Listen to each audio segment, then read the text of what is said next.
Баткенде эмдөөдөн кийин 10дон ашык окуучунун абалы начарлап ооруканага түштү.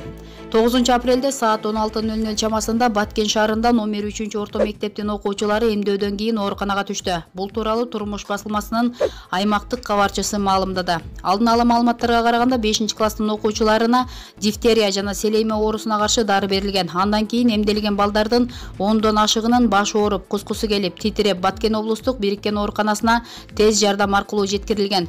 Алардын ичинен 2 окуучу жандандыруу бөлүмүнө, 4 окуучу балдар бөлүмүнө жаткырылды. Дагы 9 окуучу дарыгерлердин көзөмөлүнө өтүп жатат.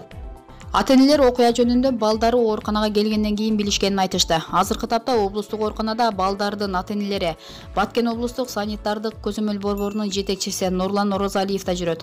Алар балдардын мындай абалынын себептерин тактап жатышат. Номер 3 мектептин директору Илва Сатыбалдиеванын айтымында аларда жалпы 5 класстан 3 класс окуучусу бар.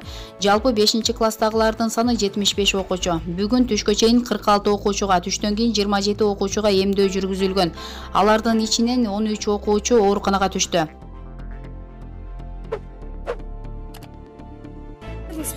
Мен эки неберемде. Не болду экен? Ушул каршы укол берген жерден. Бир жарым сааттан кийин бизге звонок кылды, ушундай адого келгин, ушундай больницага алып келдик dedi. Келдик, кезек окуучулар бардыгы. Мен олтурат. Бардыгы. Неге башын кармай отурасыз? Текшерилип аткан экен.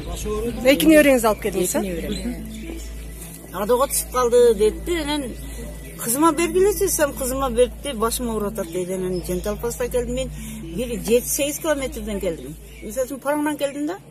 Келишире сакыйын экен. Анан бала эсен. Келсеңиз кызыңыз каякта экен? Келсем айтты жүрөт экен. Бирден реанимацияга жаткызып азыр. Мен реанимациядан полный көрүп чыктым. Прокуратурага чалсам, канчага алган жок телефонун. Бирөөдөн сурадым. Телевидениеден медерселерге мына чалып отуруп, силер менен да чогуп отурганыбыз. Мына ата-энелер, кыздары мына кандай уколду берди билбейм, бирден чыгарып ататтар. Бул прививкага берген нерсе адам алдын ала оорубаш үчүн берилеби? А булар наоборот реанимацияга жатып отурат. Мына биздин жетишкендигибиз. Көрдүңөрбү? Биздин доктурлардын алдыга жылганы. Эмне болду балдан? Сиздин балаңыз эмне болду? Мына азыр кандай укол берди, мына меникини чыгарыптыр азыр. Реанимацияга да кирип тартып азыр. Бирден мына жерге бир нерсеге жабыштырып алып жөнөтүп берип атат. Паника кылбасын деп. Мына тартып. Не болду дейсиз ошондо балаңыз эсин жоготту, эмне болду? Өзүлөрүнөн тарткылайм кылганынчы. Эжеке болуп эмне болду буга? Бул укол алдым, бирок просто башым ооруп дегенден бир текшертейт, алып келип текшертип. Реанимациягабы? Өздөрү врачтар ар бири бирден берип алып. Башка жакта эмесе жок экенби? Месасына карап бар.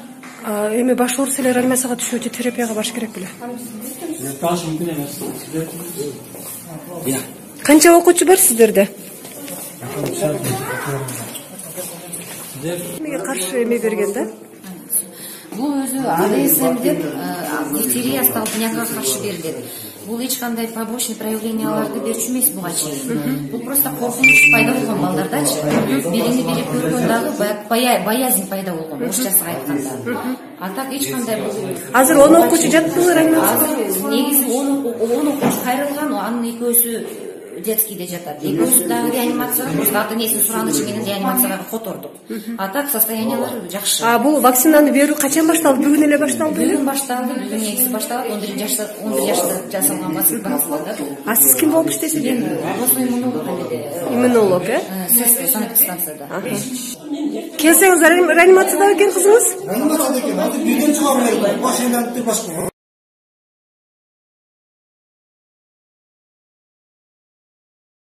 Сапар Исаков, качкыбыз келсе мурда эле качып кетмекпиз. Бишкек шаарынын Свердлов райондук сотунда Бишкек жебин жаңылоодогу коррупция менен айыпталган мурдагы 8 чиновниктин иши боюнча соттук отурум өтүүдө.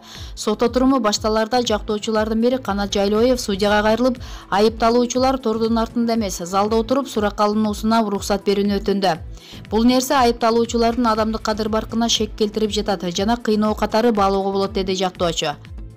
Мамлекеттик айыптоочулар буга каршылыгын билдирип, айыпталуучуларга оор кылмыш тагылып жатканын эскертишти. Бул өтүнүч боюнча коррупция беренеси менен айыпталып жаткандар мурунку премьер-министрлер Жантөрө Сатыбалдиев жана Сапар Исаков да өз пикирлерин билдиришти. Жантөрө Сатыбалдиев өзүнүн жактоочусунун сөзүн колдоду. Бизди коомго коркунучтуу деп атоого эч кимдин укугу жок, деди Сатыбалдиев. Ал эми Сапар Исаков айыпталуучулар качкысы келсе мурда эле камал элек кезинде эле качып кетмек деп кошумчалады. Ишти карап жаткан судья Инара Гилязетдинова жактоочунун өтүнүшүн канааттандыруусуз калтырды. Окуянын чоо жайына кайрылсак, былтыр 26 январда Бишкек жебинде өндүрүштүк кырсык болуп, шаардагы үйлөргө берилген жылуулук 7 күнгө төмөндөгөн. Кытайдан алынган 386 миллион доллар менен жаңыланган жепке карата сын пикирлер күчөгөн. Бул факты боюнча кылмыш иши козголуп, тергөөнүн жүрүшүндө бир топ жооптуу кызматкерлер кармалган.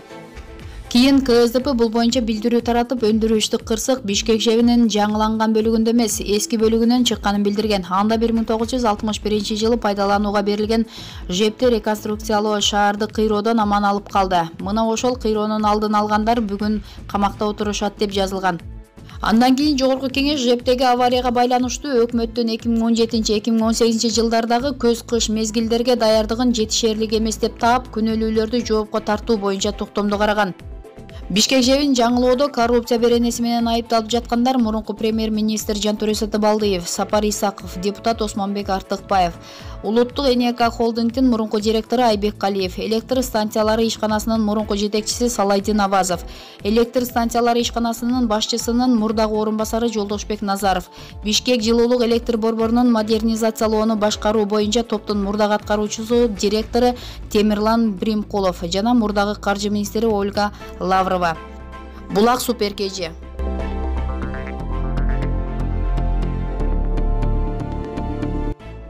Фарид менен Икрамдан Ашанын көңүлү калдыбы? Атамбаев менен КСДПнын жылдызы жанды. Өткөн жуманы Кыргызстанда экс-президент Алмазбек Атамбаевдин жана КСДПнын жылдызы жанган мезгил болду десек болот. Анткени алар 2010 жылдын 7 апрель окуясын шылтоолоп, кезектеги курултайын өткөргөндөн тышкары алдыдагы шайлоолорго катышуу үчүн бир топ эле саясий упай топтоого аракет кылышты.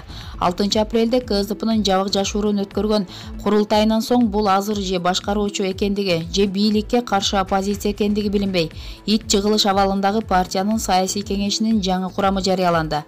Анда бир топ бийлик короосуна өтө качкандар менен аты жыты билинбей кеткендердин ордуна жаңы жаш мүчөлөр киргендиги күтүлбөгөн жаңылык болду.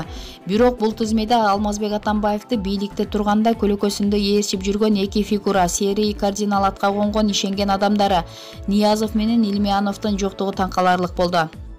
Бирок КСДПнын маалымат катчысы Жолдубаева ошол замат эле Ниязов менен Илмиянов КСДПнын саясий кеңешине кирбегени менен дагы деле партия мүчөсү катары калышын билдирди.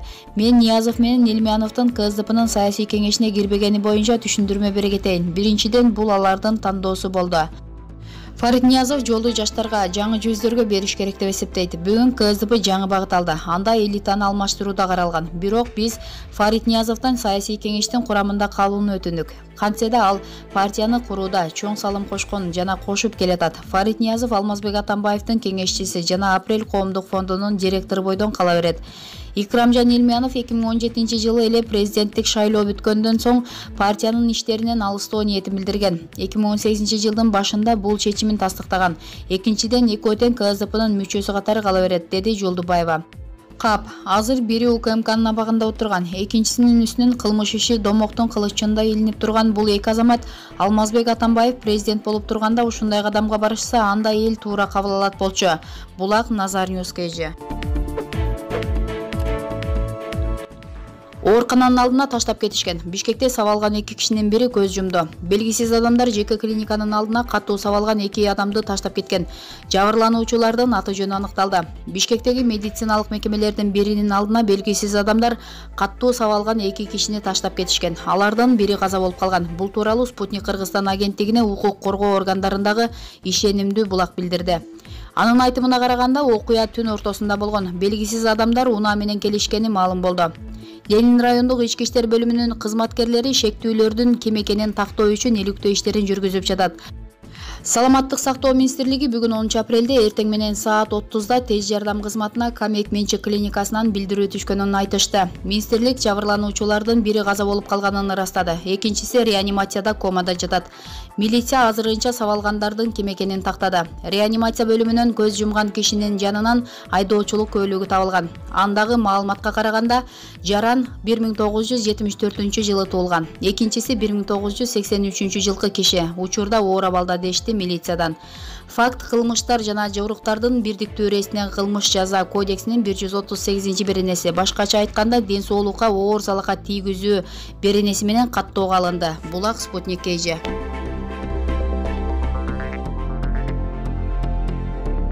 Иса Өмүркулов, КСДП 2-ге бөлүндү. Биз коалицияда кала беребиз. Депутат Иса Өмүркулов Өнүгүү прогресстин өкүлү Исхак Масалиевдин КСДПнын чыгарып жаңы коалиция түзүү сунушуна жооп берди. Ал партия оппозиция же позицияда болбосун жогорку кеңеш башаламандыкка жол бербей, өз вазыйпасын аткарыш керектигин билдирди. КСДПнын жогорку кеңештеги позициясын айта кетейин. Биринчиден, Республиката журт фракциясынын коалицияга кошулушу мыйзамдуу. Ал жерде кошулганга болбойт деген жазуу болсо бир жөн эле. Коалициялык көпчүлүк бүгүн бар. Коалициянын ар бир фракциясы көпчүлүккө калабы же калбайбы өздөрү фракцияда чечет. Экинчиден, КСДП ичиндеги окуяларды баарыбыз көрүп жатабыз. Бүгүн партия иш жүзүндө 2-ге бөлүндү десек болот. Ошону үчүн бул жерде фракция же партиянын бир бөлүкчөсү оппозиция боло турган болсо мыйзам жол берет, деди Өмүркулов. Өмүркулов фракция коалициядагыларын чечкенин, калгандары да кирсе болорун белгиледи. Ал партия оппозиция же позиция болобу баарыбыз биргеликте ынтымакта жогорудагыдай башаламандыкка, ыңкылапка жол бербей өз вазыйпабызды аткарышыбыз керек дейт. Биз баарыбыз жогорку кеңешпиз, бийликтин бир бутагыбыз. Баарыңарды Исхак Масалиев сизди баш кылып ынтымакка чакырам деп сөзүн жыйынтыктады. Булак Калыс Медиа.